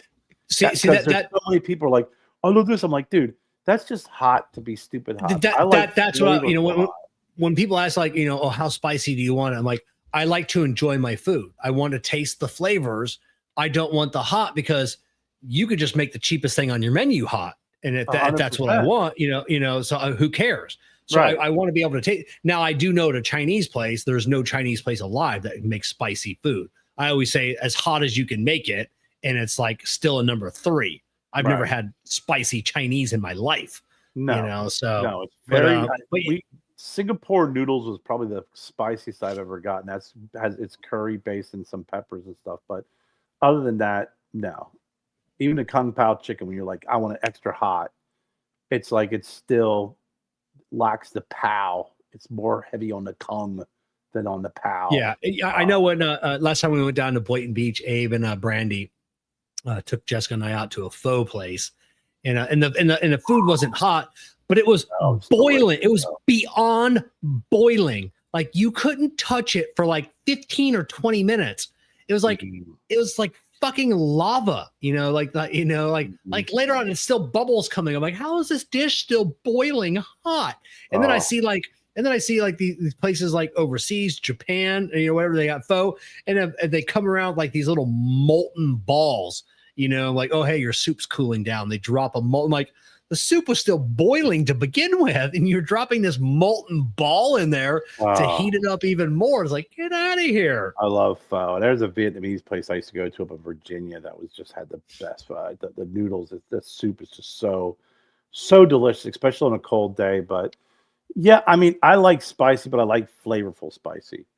And big Thai difference. Hot, yeah. Thai hot is fucking hot, but it's I know that. Loaded with flavor with Thai hot. It's not getting the wings with some Dave's Insanity sauce, and it's I know. Burns your mouth up. Screw that. I want something with some freaking flavor to it that's going to be spicy hot. And Thai hot has been some of the best tasting, spiciest food. I have had Ethiopian food when I was in Virginia, when I was working up in the Virginia area. And I got to tell you, fantastic. Incredible. I don't know what meal it was. I had lunch with an Ethiopian doctor. His whole staff's Ethiopian. They ordered it. I was just like, order me whatever. I trust you. And it was so flipping good. But that night, if anybody would have walked in my room, they would have died instantly from the freaking toxic freaking smell. Yeah. It really did a number on my GI system later on in the evening. But the spices that they use in Ethiopian food is like this marriage of different spices. I can't remember the name of what they call it, but it's a maritage of different spices. But it is so uniquely different than what you're used to, and it was on point too and on fire. But whew, I'll tell you, man, that evening, forget about it. And I know it's one thing Jessica misses about New Jersey, New York, is like some of those foods that we don't get down here. Like we'll get some like small, Thai places, Indian places, and they don't do well. And people, like Jessica will try these places like, oh, it's not like the Thai I'm used to in New York. It's not the Indian I'm used to in New York or New Jersey, So I don't know. We'll try them. I did find out tonight that the next town over, Punta Gorda, has there's a pizza place, and he has like the 3-time U.S. pizza making champion that owns this pizza place. One town over. It's like 20 minutes from the house. Huh. It's like a video of him accepting his last award in Parma, Italy. For his Roman style pizza. And I'm like, how the hell have we not known this? Like 20 minutes away, this 3-time pizza champion. So and I'm super stoked this weekend to get over there. try some pizza. The, Jessica's super picky. the spice that they use is berbere. Yeah. And it's a mix of chili base. It's a chili based blend. And it's got garlic, ginger, cardamom, cumin, and this freaking Sounds spice, delicious. Yeah. holy balls! It's really, it's so ballsy spicy, but it's fantastic. It is so good. Yeah, it is probably one of the foods that I've eaten along with some of the Thai hot food I've had that is just freaking some of the spiciest, but some of the tastiest food I've had. And like you said, I mean, we live in South Carolina, so it's everything's deep fried down here, and there is a great deal of Southern cooking that I love, and I love to eat. I love grits. I love collard greens. I love black eyed peas. Jennifer makes some of the best freaking collard greens I've had in a long time. I mean, really good. They're different, souffles that they make, or whatever, the casseroles. But when I spent all my time in Virginia, I did miss the fact that I was like, I just got to go into this neighborhood. This is a Chinese, area. All the freaking stores, everything in there, Chinese, Middle Eastern. You go in here, it's all Middle Eastern restaurants. You go in this particular area, like I said, it was Ethiopian, and you have the diversity is great. You see the culture, the diversity, but the foods, holy God Almighty! Yeah, we get down here in our area. We get some of the best Chinese in the United States, and the best Cuban food. And you just get burned out. People are like, oh my God, this place is the best Cuban food ever. Yeah, it's okay. You eat enough of it, it's fine. It's just like, it's like you just take it for granted, but, and there's only, I can't eat all Cuban food, and, so, and Chinese, it is what it is. But yeah, I definitely want to expand and try some Thai and some Indian and some other places when I start hearing people, talk about it. But I will, like, in some of these groups, I'll creep on that person's profile. I'm like, oh, hey, this is the best Thai I've ever had. I'll go to their profile, and then it'll, they, born in New York or the Bronx or Connecticut or whatever. I'm like, okay, I'll take your word for it. But like, this is the best Thai ever. I'm like, man, you lived in Miami your whole life. I'm not taking your word for some Thai food, or whatever. So you got to take everything with a grain of salt. Same with me and pizza. Don't take a pizza recommendations from Kevin. No. Kevin is going to fucking steer you wrong when it comes to pizza. You talk to Jessica on that. We've tried every pizza place in a huge radius of our house, and we have one good pizza place. So two, maybe two. So, but yeah, you don't take that from Kevin. No, it's Kevin, like, hey, where's the best pizza place in town, bro? You had Wawa yet? Wawa makes a killer pizza. I know, right? Yeah, it's like, okay, where's Jessica like to eat? we were in Jersey, went to a Portuguese restaurant. Was really big too in Virginia and Maryland was the Peruvian chicken places. That's just the way they make their chicken is just fantastic. I was near Towson State University, and I stopped at this restaurant because it was Himalayan cuisine, and it was just Chinese food. It was Chinese food with a little bit of like Indian, at least from my opinion. But it was really, really good.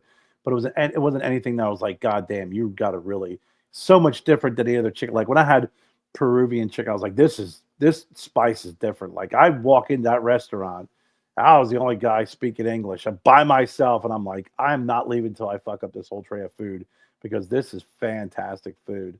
But yeah, it is different. I mean, down here we have a couple pizza places that we go to, but it's still tough, man. It's tough. If you want Russian and Ukrainian food, you come to a little town called Northport, Florida. We have the largest population of Russian and Ukrainian outside of New York and outside of Russia and the Ukraine. They all Really? they all immigrate to New York, and they all retire and come to Northport, Florida for some reason. And other than pierogies, not a fan of Ukrainian or Russian food. I'll tear up some pierogies though. I'll tell you, Jennifer and I this weekend. So over Christmas, we always would. Jennifer found this Polish couple in the area that makes food and sells it around the holidays. So she goes and gets their homemade pierogies. So we show up, and they're going to Poland this year. So normally they smoke. They do assorted meats too, which is off the hook. But she got a loaf of bread from them. So we show up. They're like, yeah, we're going to Poland. Yeah, we got everything here for you. They pull out the bread, like, the bread has another couple more minutes. It's like, okay, so we're shooting a shit. Ding! He pulls the bread out. He pulls the container out, flips it over. The bread just pops right out of it and lands, and it just smells like heaven. And he puts it in a brown paper bag, gives it to Jen. We sit in the car. It's burning Jen's thighs. That's how hot it is. Still in the bag. Every time she shifts, a little freaking crack in this brown bag directs a freaking shot of delicious steamy bread smell at me. We get home, we're just like, we pull out the freaking knife. We just cut off a piece. This is some of the best freaking bread I've ever had. These folks know how to make good Polish food, good bread. Yeah, so we have a Polish church here in town, and like once a month they put the sign out. This coming up Saturday, like fresh pierogies, and like you can't get in there. Like the line is a mile deep. Like everybody, every Polish, Ukrainian, Russian, family around, diving in and getting all the other pierogies. I've lived in this town for, I don't know, 15 years. Still never got a pierogi. Not waiting in that line. And just to get 2 hours deep and to say we're sold out. So one day I'll get there early and get some pierogies. You mentioned bread. So one part of the Steve Saka story I'll tell you was after this like 8-hour trek through the jungle to climb Mount Mombacho, finally finds like coming down like this, not ranger station, but this place, and they're dying of hunger, dying of thirst. Do you have any water? They did not anticipate this journey. And then he saw they had a loaf of Wonder Bread, and he goes, I will give you $20 for that loaf of Wonder Bread. And this is in, Granada. So, that's, I will give you a month's salary for that loaf of bread. He said him and Cindy sat in the car and split up this loaf of Wonder Bread and just eating this loaf of Wonder Bread, inside the car. As soon as you did that bread story, it just reminded me of that, so. Yeah. I mean, there's good bread, but if you're hungry enough, Wonder Bread is probably it's probably the best bread he's had ever at that moment. Yeah, we got a little like a New York sub place right up the road, and they make they're only open till their bread runs out. They bake their bread like that. Yeah, bake their bread fresh every day. If they run out at 1 o'clock, 2 o'clock, 5 o'clock, that's just when they're done for the day. We don't have anything more for their sandwiches, and the sandwiches are good. They're pretty good sandwiches. That bread, unbelievable. That's what makes a good sandwich. A lot of people don't realize that, is especially like a cheesesteak. That's why. That's all I ever get is their cheesesteak. Yeah. Which one do you like better, Pat's or Geno's? And I'm like, you know what? I've been to Philly a million times. I've had Pat's and Geno's, but the bread's not that good. For me, I've gone to V&S and that was a sandwich shop I used to go to in Reading, Pennsylvania. That was awesome, and the fucking bread. The bread, Chapman's Deli in Reading, Pennsylvania. Fantastic. It's the freaking bread. And we used to, back home, we had a place that was A&M Pizza. Their bread was, I think they used to use their freaking crust that they use for their pizzas, which is fantastic. But you give me a California cheese or a California cheesesteak, which is basically cheesesteak, right? With I used to get it with peppers, onions, and mushrooms. And then what they do is it's a pizza sub. They put on mayo, lettuce, and tomatoes on top, oil and vinegar, so you get the cold and the hot. On that bread, that makes a world of difference. Is bread on a sandwich? Yeah. Or bread with a sandwich. You can. I don't care, man. See, Jennifer likes going to Jimmy John's. I don't like Jimmy John's rolls. I do not like them. They're not good. I'll eat, Firehouse, or I'll even have Jersey Mike's. Yeah, I think their breads are pretty good. But whenever she gets something from Jimmy John's, I always get their sandwich on their regular bread because their rolls are terrible. I'm not a fan. Yeah, Coop, he does his sandwich reviews all the time, and he'll say the same thing. Good bread will make a regular sandwich an extraordinary sandwich. You 100%. gotta have that bread. Yeah, I mean, you can have decent meats and you can have whatever and add it in all you do, but if it's put on really, really, really good bread, you'll think that sandwich is the best thing, just because that bread sets it to a whole new level.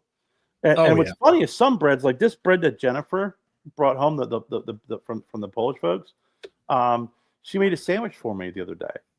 And I said, not a good bread for sandwiches. Just because it's good bread. It's a good bread to cut, toast. You put some butter on it, eat it. Not a very thick and dense bread. Yeah. So if you're going to cut a big piece of bread, it's going to be about that thick. It's going to be a sandwich. It's got to be airy for me. That was just too thick, too heavy.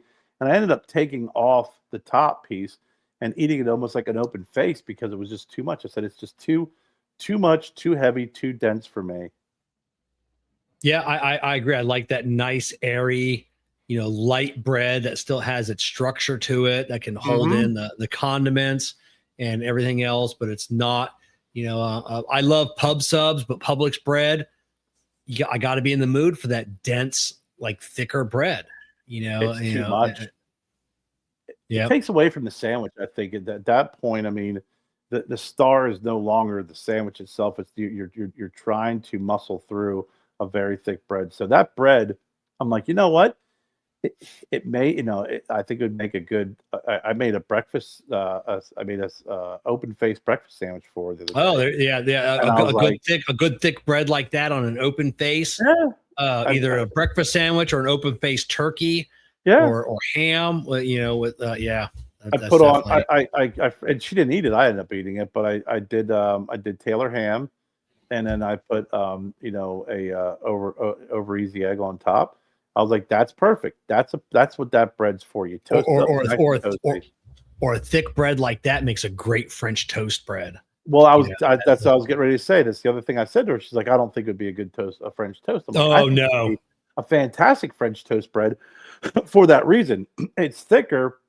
It's going to absorb everything. It's going to have more flavor to it, and it's going to be very filling. And it'll make a good French toast. It'll make a good crusty French toast.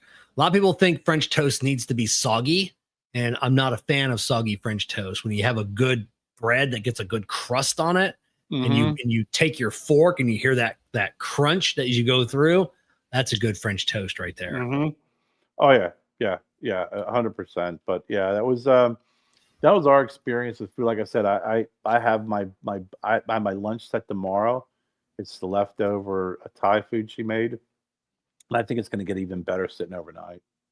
Oh yeah. Oh, good Lord! I'm freaking hungry again, Kevin. What the hell? Well, on that note, it's been a 2 hours of we've talked about just about everything tonight. Hopefully, I know next week we got the national sales manager from Races Cubana on. So maybe, hopefully, the week after that, or I think the week after that, we have the Ashes to Africa.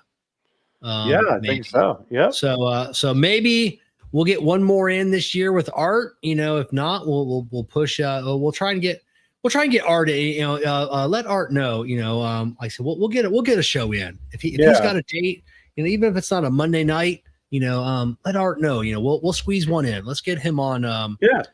one more time for the year. And I know we got a few people that want to be on next year with us. We got Antu Maharukian from Espanola, or the JM Tobacco. He just sent me a few of his cigars to try out.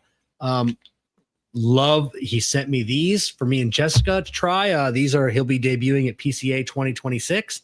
So we got we're some of the first people in the world. Actually, I think we might be the first people in the world that have this new cigar outside of this company. So really?